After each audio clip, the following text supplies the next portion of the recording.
안녕하세요. 3월 5일 주일 저녁 예배 시간입니다. 이 시간은 사도행전 18장 5절부터 11절까지 말씀을 통하여 하나님의 은혜를 나누도록 하겠습니다. 먼저 제가 본문 말씀을 봉독해 올리겠습니다.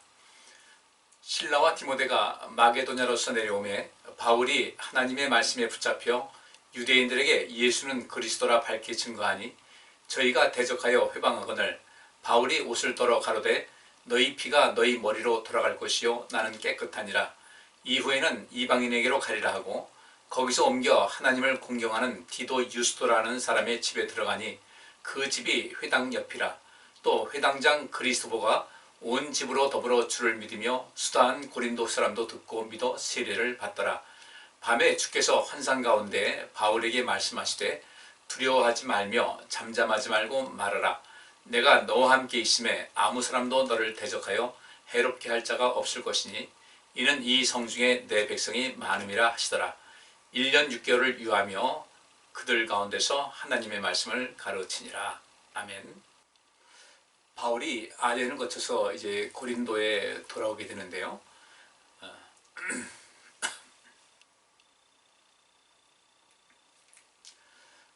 바울이 아덴을 거쳐서 고린도에 들어오게 되는데요. 우리 18장 1절부터 4절까지 말씀 보면은 거기서 브리스길라와 아골라를 만나서 이제 협력하여 주의를 감당하게 되는 이 시작이 나오게 됩니다. 그리고 오늘 본문 말씀에는 우리 기본의 말씀을 살펴본 대로 실라와 디모데가 그 데살로니가 지역 그쪽에서 이제 또 베리아로 갔다가 여러 가지 어려움 당한 상태에서 먼저 바울이 이제 아덴으로 피신해 왔는데 뒤를 이어서 이 두 사람이 다시금 이 고린도에서 합류를 하게 되죠.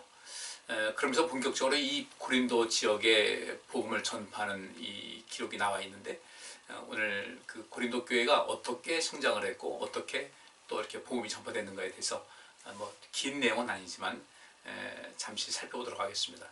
물론 이 고린도 지역에서 복음을 전파한 내용에 대해서는 고린도전서와 고린도 후서에도 이렇게 자세하게 기록이 되니까 우리는 먼저 이 사도행전을 통해서 고린도 지역에 복음이 전파된 것이 어떤 것인지를 한번 보면서요. 이 말씀 속에서 하나님의 은혜를 나누도록 그렇게 하겠습니다.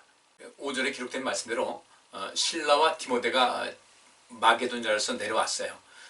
내려왔을 때 이제 어떤 일이 있었는가 먼저 살펴보도록 하겠습니다.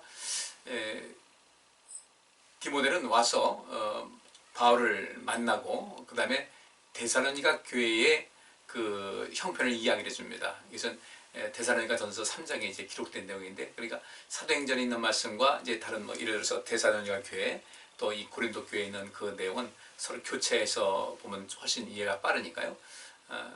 데살로니가 전서 3장 6절에 보면은 이 디모데가 바울에게 뭐라고 이제 그 상황을 전하냐면은 이 데살로니가 지역에 굉장히 핍박이 있었는데 근데 여전히 그 데살로니가 교회에서 남아있는 신도들, 그 믿음을 지키는 그 성도들은 환난 가운데서도 좌절하지 않고 기쁨으로 신앙생활에 열중하고 있다는 사실을 전합니다. 그런데 거기에 또 반해서 그 그리스도의 재림과 관련해서 약간의 혼란이 생겼다. 그래서 이제 여러 가지 말이 나올 때 그 말 자체가 좀 혼란스러운 그 말이 거기서 생겨서 좀 염려스럽다는 말을 이야기를 하게 되죠. 그래서 바울이 디모데를 통해서 그 말씀을 그런 상황을 전달받고 나서 이 데살로니가 교회에 다시금 힘을 주기 위해서 쓴 서신이 데살로니가 전서입니다. 그리고 나서 이제 실라를 통해서도 그러니까 디모데를 통해서 이제 그런 말을 들었는데, 그러니까 이 상황 보면 이 디모데와 실라가 동시에 같이 온 것 같지는 않아요. 약간의 그 시차를 두고서 뭐 시차가 큰 시차는 아니지만 약간의 시차를 두고 이제 따로따로 사역을 하다가 온 것 같은데, 그 다음에 이제 데살로니가 교회에 그 첫 번째 편지를 보냈죠. 그래서 그리스도의 재림에 대해서 혼란이 없기를 바란다는 이런 이야기를 했는데, 그래서 그런 가운데서도 이제 또 문제가 발생하니까 다시금 두 번째 데살로니가 교회에 두 번째 편지를 썼는데 그것이 데살로니가 후서가 됩니다. 그러니까 이 데살로니가 전서와 또 데살로니가 후서에는 신앙이 그 온전하게 자라고 있는 아주 건강한 교회임에도 불구하고 그것은 이제 예수님의 재림에 대해서 여러 가지 문제가 생기고 혼란이 있어서 그것을 다시금 안정시키기 위해서 바울이 보낸 편지다, 이렇게 보면 우리가 될 것이고요.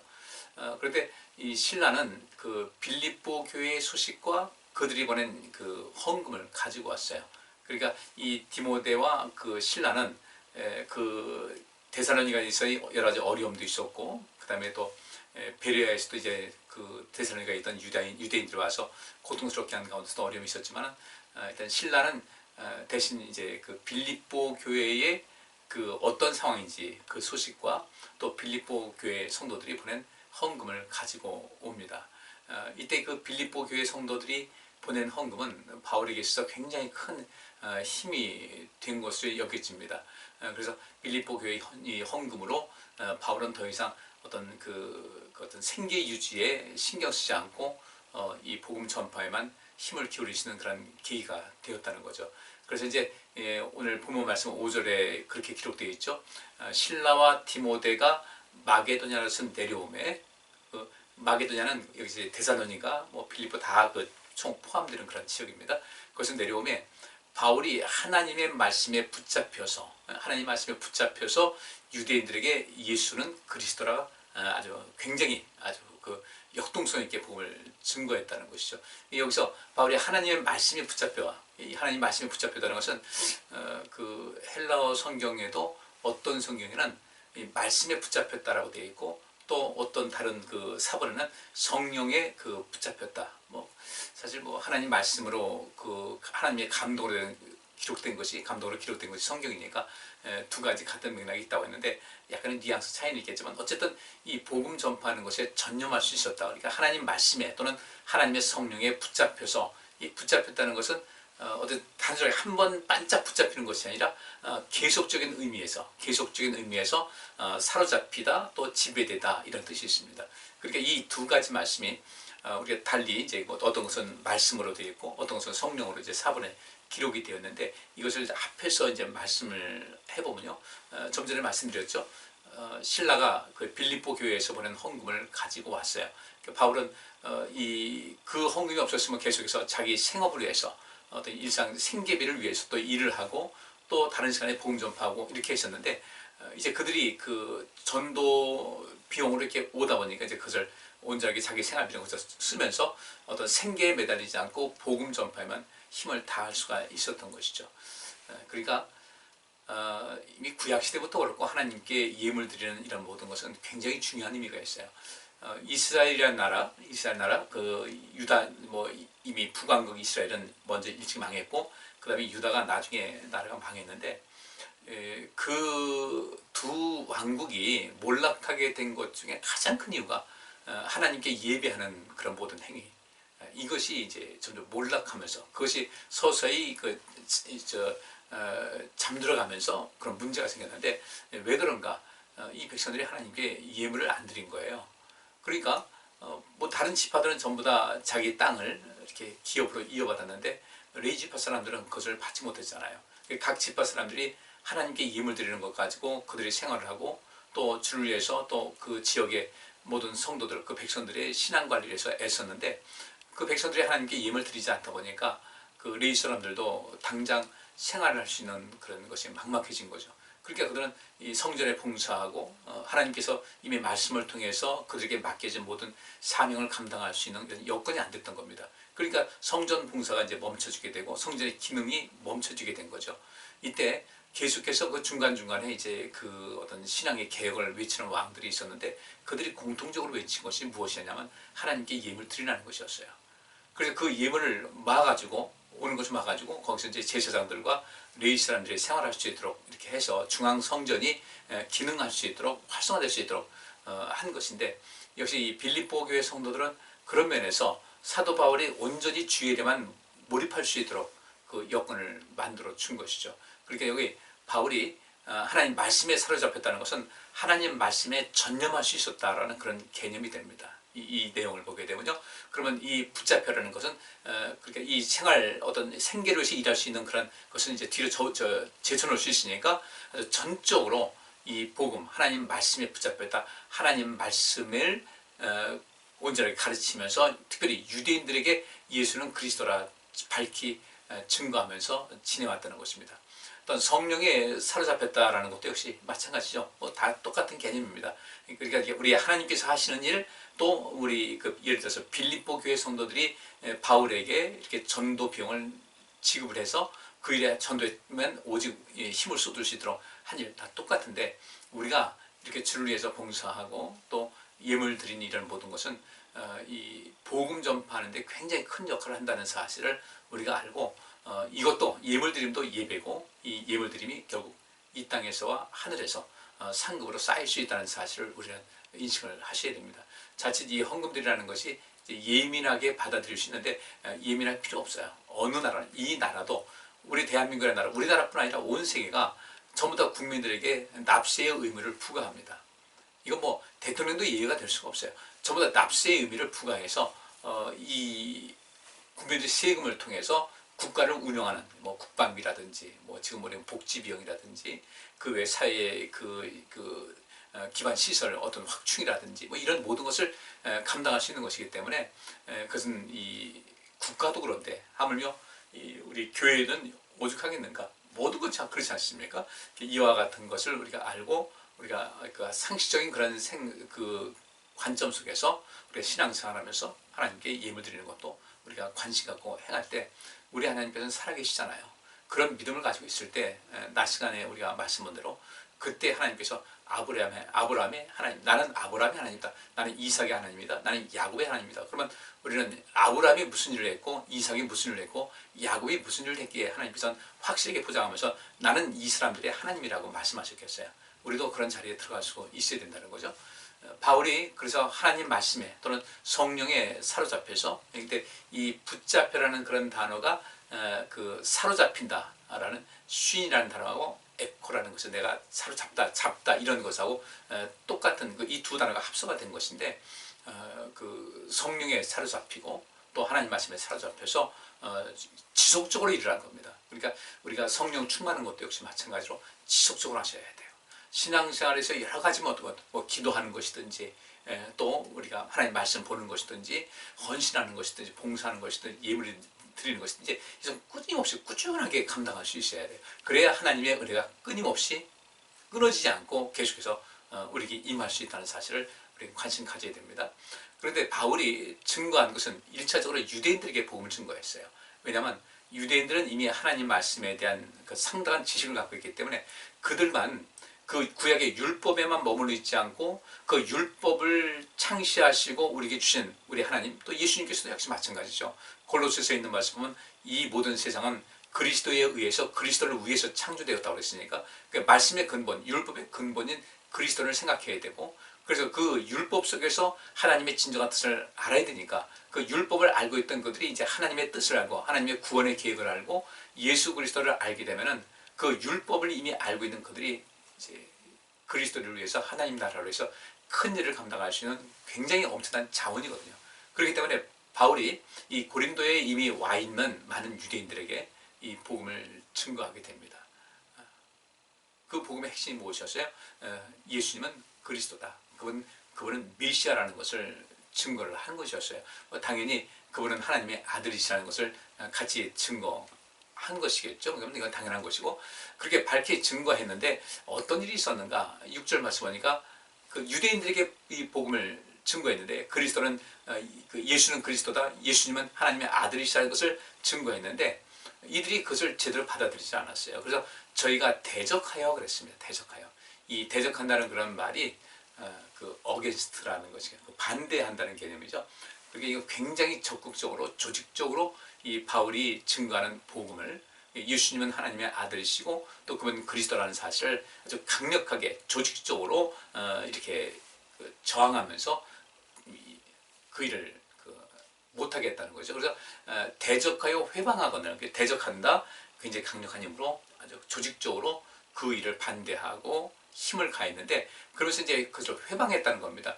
회방했다는 것은 이제 헐뜯다, 회방하다, 중상하다 그런 뜻이에요. 그러면 헐뜯는다, 비방한다, 중상한다는 것은, 중상모략한다는 것은 사실이 아닌 것을 가지고 그것이 사실인 양 호도를 하는 거죠. 이게 쉽게 말하면 지금 말로 하는 거짓 뉴스를 이렇게 해서 퍼뜨리는 것인데 이때 그 바울이 참 안타까웠던 거예요. 어떻게든 이들을 변화시켜서 하나님 나라를 위해서 또 하나님께서 원하시는 일을 이미 유대인들을 택하신 것이 바로 그 일 때문에 그런 것이니까. 그러니까 바울이 하는 그 일은 바울이 하는 일과 바울이 유대인들에게 이 복음을 전파하는 것은 하나님께서 이미 옛날에 우리 조상들을 애굽에서 불러내서 그 하나님의 제사장으로 택하신 이유가 바로 이것 때문이라는 것을 증거한 것 아니겠어요. 그런데 유대인들이 모든 유대인들은 아니겠죠. 그래서 아주 강력하게 반대하는 그런 유대인들이 거기서 이제 그것을 반대하고 저항하고 회방하고 중상모략하고 거짓 뉴스를 해가지고 이들이 아주 나쁜 사람인 것 같이 이게 몰아붙이니까 바울이 행하는 행동이 무엇이냐면 바울이 옷을 떨어 가로되 너희 피가 너희 머리로 돌아갈 것이요 나는 깨끗하다. 나 이제 더 이상 이렇게 그 유대인들을 사랑하는 마음에서 내가 같은 종족이니까 이를 사랑해서 또 하나님 나라를 위해서 이 복음을 전파하는데 큰 유익이 될 것 같아서 했는데 나는 더 이상 이들에게 관심 갖지 않겠다. 나는 차라리 아무것도 모르는 이방인들에게 가서 이 복음을 전파하겠다고 선언을 하게 됩니다. 이때 바울이 참 마음이 참 아팠을 것 같아요. 바울이 뭐 유대인들에게 한두 번 하고서 그런 반응이 왔다고 해서 대적하고 회방하는 사람들이 한두 번 전했는데 그렇게 했다고 해서 포기한 것은 아니겠죠. 굉장히 많은 아마 내내 그 일을 했을 겁니다. 유대인들을 어떻게 변화시키고 있었는데 그들에게 그 쏟는 열정보다는 차라리 이방인들에게로 가서 그들에게 처음부터 가르치는 것이 훨씬 더 유익하겠다. 그 열매를 봤을 때 그러니까 이제 바울이 옷을 떨면서 너희 피가 너희 머리로 돌아갈 것이고 나는 깨끗하다고 그 말했을 땐 참 굉장히 안타까웠을 것 같아요. 예수님께서 그렇게 예루살렘 성을 보면서 예루살렘아 예루살렘아 암탉이 새끼를 그 날개 품으로 끌어모으려는 것 같이 내가 너희를 그렇게 했는데 너희는 내게 말에 순종하지 않았다고 안타깝게 눈물 흘리면서 말씀하셨던 예수님의 심정 같았을 겁니다. 우리도 이런 그 영혼 사랑하는 마음이 우리에게도 꼭 있어야 될 것 같아요. 그래서 특별히 우리 가정에 1차적으로 우리 가정에 이삭이 제일 잘한 것이 뭐라고 그랬어요? 크게 역동성 있게 용기 있게 뭔가 전쟁을 치르고 또 그런 것도 아니었는데 이삭은 그 주의 복음을 하나님 말씀을 다음 세대에 아주 힘을 다해서 전해줬던 그런 계승자가 있어야 되지 않겠어요? 그 계승자가 있어야 그 다음에 그 후세가 일어나는 것인데 그건 또 역시 하나님께로부터 우리가 하나님의 자녀라고 일컬음 받을 수 있는 그런 좋은 조건이 된다. 우리 자녀들에게 복음을 전파하는 것, 우리 가족들에게 복음을 전파하는 것, 그리고 그 복음 전파하는 그 대상을 점점 더 확장시킬 수 있는 이 일에 관심을 가지면 좋겠습니다. 그런데 여기서 이제 옷을 떤다고 할 때, 옷을 떨어 가로되 이렇게 이야기를 했잖아요. 그런데 이것은 어떤 의미입니까? 물론 이 옷을 떠는 것보다는 이제 신발에 먼지를 떠는 것이 일반적인 것인데 이거 옷을 떠는 것하고 이제 비슷해요. 고대 사회에서 누군가 갈등이 있을 때, 거기서 이제 서로 헤어질 때 신발과 옷을 터는 이 행위는 종종 있는 관습이었어요. 제가 말씀드렸죠. 그 유대 사회에서 신발은 자기 의지 또는 자유를 상징한다고 말씀드렸잖아요. 그 모세가 선 곳에 하나님께서 신을 벗어라. 그것은 거룩한 곳이다. 이렇게 말씀하신 대로 내 자유의지보다는 내 뜻을 따르는 것이 좋겠다. 이제 하나님께서 그렇게 권고하시고 또 좀 묵시어는 좀 강하게 말씀하시는 그런 것인데 이렇게 신발은 자기 의지 또는 어떤 자유를 상징하는 것이었거든요. 그래서 발에서 먼지를 떠는 행위는 정결을 하게 한 정결법의 일종이에요. 여러분들 우리가 이렇게 땅이 질척한 그런 땅 갔다가 이제 내가 차에 올라탈 때 어떻게 합니까? 털잖아요. 신발을 터는 거가 똑같은 거예요. 그러니까 차 안을 깨끗하게 해서 발에 있는 그런 먼지라든지 흙이라든지 이 진흙이라든지 물기를 터는 것과 마찬가지 개념이겠죠. 그래서 이러는 것은 정결법의 한 상징적인 것인데 유대인들은 이방 지역에 갔다가 자기 지역으로 돌아옵니다. 이방 지역에 갔다가 돌아오면서 그 이방 지역과 자기네 유대인들 지역의 그 땅의 경계에서 신발을 터는 그런 관습이 있었어요. 그 경계선상에서. 이방 지역에 갔지만 난 이방인들 이들의 생활 양식이라든지 이들이 지은 죄와는 전혀 상관이 없다는 그런 상징적인 면에서 이제 발을 떨었는데, 손을 씻는 것도 역시 마찬가지죠. 어떤 사람은 그러죠. 나 거기 손 씻었어. 이제 어떤 그 나쁜 일에 한동안 몸담았다는 사람이 그만 정리한다고 할 때 손을 씻었다는 것 마찬가지죠. 빌라도가 유대인들의 요구에 의해서 그 예수님을 놓아주려고 했는데 유대인들이 하도 난리치니까 이 바나바를 놓아줬죠. 그때 놓아주면서 그는 어떻게 합니까? 물로 손을 씻습니다. 그러면서 뭐라 그래요? 나는 이 사람, 예수라는 이 사람의 죽음과 나는 상관이 없다, 이렇게 이야기하는 건데, 바울이 여기서 옷을 터는 것도 같은 맥락입니다. 나는 최선을 다했다. 그래서 옷을 떨면서 말하기를 너희 피가 너희 머리로 돌아갈 것이고 나는 깨끗하다. 나는 온전하게 복음 증거했고 받아들이지 않은 너희에게 그 책임이 갈 수밖에 없다는 것을 이제 선언하고 나는 이방인에게로 가겠다 하면서 이 본격적인 고린도 지역의 복음 전파 사역이 시작이 됩니다. 7절 말씀 보니까 이제 거기서 옮겨서 이 유대인들과 이런 갈등 이런 모든 것을 옮겨서 어떻게 하는가, 이제 어떻게 하면 이 유대인들은 이제 어려우니까 어떻게 하면 이 속에서 이 고린도 지역의 그 사람들에게 복음을 증거할까 하는데, 거기서 옮겨 하나님을 공경한다는 것은 존경하다, 예배한다는 뜻입니다. 디도 유스도라 하는 사람의 집에 들어갔어요. 그러니까 이름을 보면은 이것이 로마식 이름이에요. 그러니까 이 사람은 이방인일 것이다 라는 것이 이제 우리가 여기지는데, 이 디도 유스도라는 사람의 집에 들어갔어요. 초청 받았겠죠. 삭개오를 예수님께서 만나시고 그 집에 들어가신 것 같이 그 집에 갔는데, 바로 그 집의 회당 옆이었어요. 영어로 말하면 넥스트 도어인데, 그 다음 바로 가면 다음에 문이 그 집이다. 그래서 그 옆이 이제 회당이었는데, 결국은 이 디도 유스도라는 사람의 집이 이 고린도 교회의 최초 기독교의 그 집회 장소라고 지금도 알려지고 있습니다. 그런데 마침 이 디도 유스도라는 사람이 그 집에서 이제 바울을 초청을 하고 그곳에서 복음을 전파하는 이제 하나의 교회로서의 모습을 갖게 된 거죠. 고대 사회에서 그런 모습으로. 근데 그 옆에 회당이 있었는데 그 회당장 그리스보라는 사람이 온 집으로 더불어 주를 믿었다. 어떻게 해서 그가 그 그리스도를 영접하게 됐고 또 주님을 믿게 됐는지 나와 있지 않지만 어떻게 그렇게 주를 믿으며라고 나와 있어요. 그리고 수다한 고린도 사람도 듣고 믿어 세례를 받더라. 이 그리스보라는 그 회당장이 상당히 덕이 많은 사람 아닌가 싶어요. 그 회당에 아마 사람들 많이 모였을 것이고요. 그래서 굉장히 덕이 있는 사람이었을 것이다. 다시 자세하게 나와 있지는 않지만은 이 내용 전체를 보고 우리가 상식적으로 이제 쭉 유추해 보면은 이 그리스보라는 이 회당장이 굉장히 열려 있는 사람이었고 그 지역에 그 고린도 지역에 많은 사람들에게 칭송받고 또 덕망이 높은 사람이었을 것이다라는 것이 생각이 됩니다. 그래서 예수님께서 이 땅에 오셨을 때 그렇게 많은 사람이 몰려온 것이 바로 그래서 그래요. 우리도 그래야 된다는 겁니다. 우리가 왜 성령 충만받아서 성령의 열매를 맺어야 될까? 우리가 왜 그리스도 안에서 그리스도의 형상을 본받는 사람이 되어야 될까? 그리스도를 표대 삼아서 달려가는 사람이 되어야 될까? 바로 그리스도의 마음을 담고 그리스도 안에서 그리스도와 같이 덕스러운 인생을 살고 참 믿음의 삶으로 담대한 삶을 살아갈 때 이때 이 복음이 많이 전파되는 것이거든요. 특히 우리 가족들이 그렇습니다. 굉장히 중요한 문제예요. 그렇게 우리가 끊임없이 변화하셔야 됩니다. 그리고 수단 고린도 사람도 듣고 믿어서 세례를 받았다. 그랬으니까 보통 이제 3년 정도의 그 이방인들은요 그렇게 세례를 받는데 여기는 그 시간이 좀 지나면서 약간 변화가 좀 있지 않았나 싶은 생각이 들어요.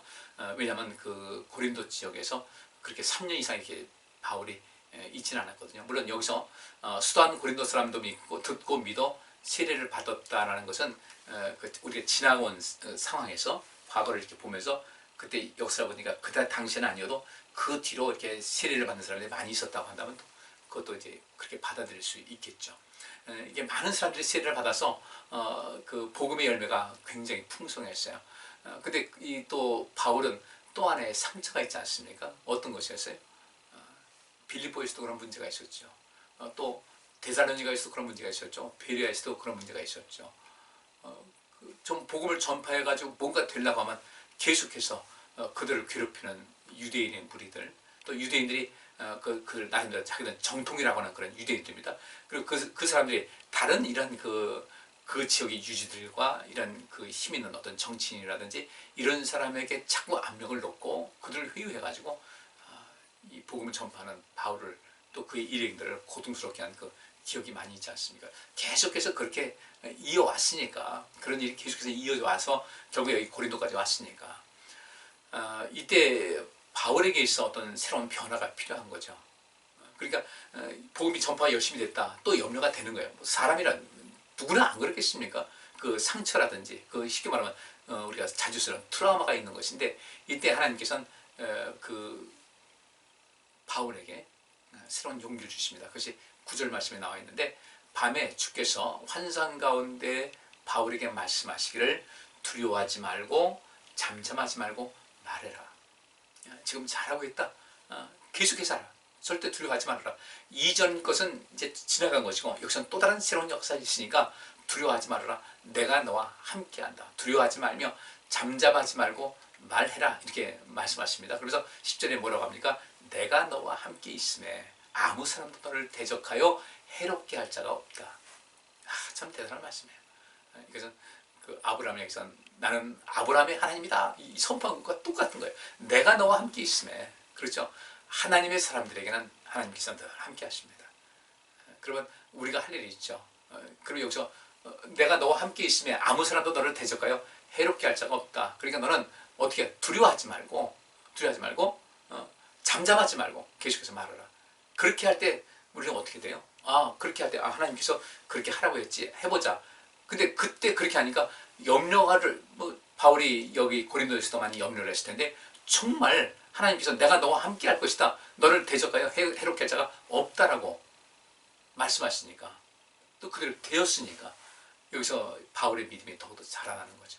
그래서 아까 낮 시간에 제가 말씀드리기를 우리의 믿음은 감각적인 경험을 통해서 영감이라든지 이런 것보다는 감각적인 오감을 통해서 경험하는 신앙의 체험이 우리가 든든히 서나갈 수 있다는 것을 우리가 이해를 하셔야 돼요. 그게 설득력이 있는 것이죠.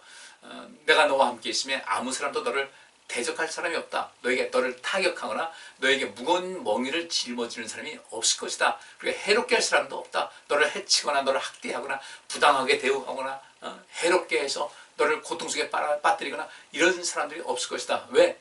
이는 이 성중에 내 백성이 많다는 거예요. 내 백성이 많다.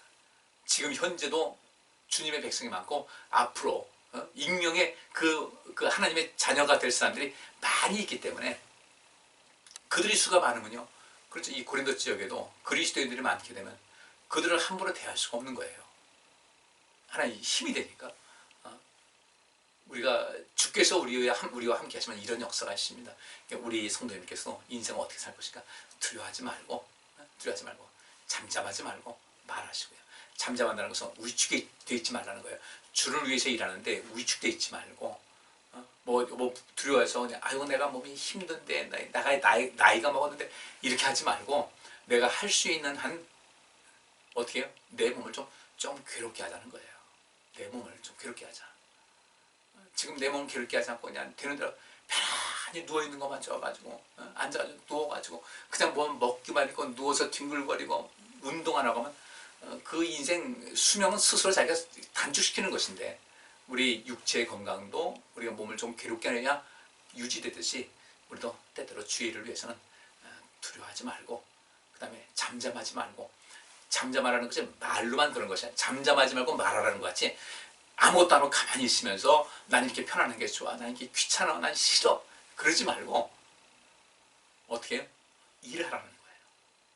주를 섬기는 것도 열심히 하고, 주를 위해서 봉사도 열심히 하고, 내 몸을 들여서도 하고, 시간 들여서 기도도 하고 말씀도 보고, 그렇게 하면 우리의 온 영혼이 더욱더 새로워질 수가 있다. 우리 성도님들, 하나님께서 우리를 지켜주십니다.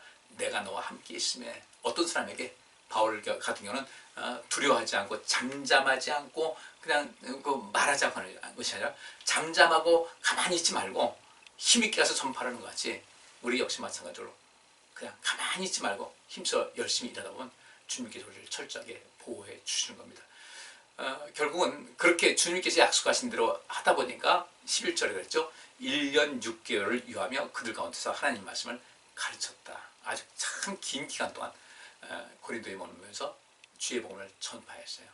하나님께서 말씀하셨죠. 내가 너와 함께 있음에 아무 사람도 너를 대적하며 해롭게 할 자가 없다. 바울이 그 말씀 믿고서 어떻게 했어요? 두려움을 떨쳐버리고 트라우마도 벗어버리고 열심히 복음 전파하고 또 말하고 열심히 일하다 보니까 1년 6개월 동안을 거기서 복음 전파하는 가운데 큰 문제 없이 그 자리를 잡았다는 거죠. 그래서 이 고린도 교회가 그렇게 든든한 교회, 그리고 이 초기 교회에서 있었던 교회 보면 상당히 영향력 있는 교회로 자리하게 된 것이거든요. 우리 성도님들, 이와 같은 오늘 본문 있는 말씀을 그것을 일단은 우리가 자기화시켜야 돼. 이것을 내가 받아들여서 나도 이런 삶을 살아야겠다 다짐할 필요가 있는데, 우리 함께 그렇게 살아서 우리 모든 성도님들 과거의 여러 가지 트라우마라든지 부정적인 생각 다 내어버리고 주님께서 우리 안에 계셔서 우리 안에서 놀랍도록 역사하시는 성령님의 역사, 우리도 역시 마찬가지로 성령에 사로잡히고 하나님 말씀에 사로잡혀서 많은 영혼들을 구하고 우리가 주님의 나라에 갔을 때 담대하게 주님 앞에 설 수 있는 그런 믿음의 삶을 살아갈 수 있기를 주의 이름으로 축복합니다. 기도합니다. 하나님, 오늘 말씀을 살폈습니다. 이 말씀 속에 있는 것 같이 우리도 하나님 말씀에 사로잡히고 성령에 사로잡히고 하나님께서 우리가 주를 위해서 열심히 일하는 사람들을 지켜주시고 보호해 주셔서 우리를 흔들 자가 없도록 만들어 주셨다고 했는데, 우리도 역시 그런 체험을 매일매일 하면서 우리의 믿음이 더더 든든해지기를 원합니다. 저희들은 그렇게 살겠사오니 복 주시고 지켜주시고 더욱더 충만케 하여 주옵소서. 예수 그리스도 이름으로 기도하옵나이다. 아멘. 오늘 여기까지 하겠습니다. 감사합니다.